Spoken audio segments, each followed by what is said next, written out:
আজকে আমরা মেলাগড় থানার ওসি এবং আমাদের হেডকোয়ার্টার থেকে একজন ডেভিড দেববর্মা ডিএসপি, আমি এসডিপিও সোনামুড়া, সিআরপিএফ এবং টিএসআর, ওমেন টিএসআর এবং অন্যান্য স্টাফ মিলে গোপন খবরের ভিত্তিতে মেলাগড় থানাধীন লালমিয়া প্রত্যন্ত অঞ্চলে জঙ্গলের ভিতরে ফরেস্ট এলাকা, এখানে আমরা খবর পাই যে প্রচুর গাঁজা চাষ করা হচ্ছে। সেই খবরের ভিত্তিতে আমরা এসে আমরা দেখতে পাই এবং যথারীতি আমরা অনেক 1 লক্ষ প্রায় গাছ ধ্বংস করেছি এবং আমাদের এই গাছ ধ্বংস অভিযান আরও প্রতিনিয়ত চলবে, প্রতিদিন চলবে এবং আমরা চেষ্টা করব গাঁজা মুক্ত রাখার জন্য।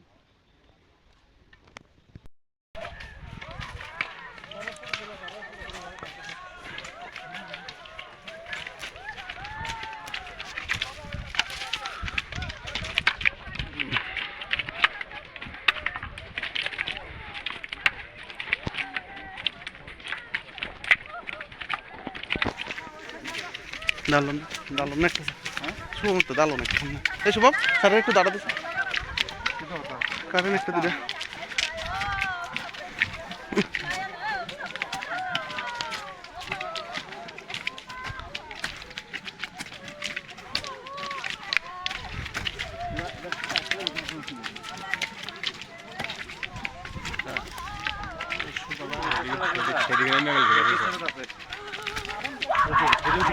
No.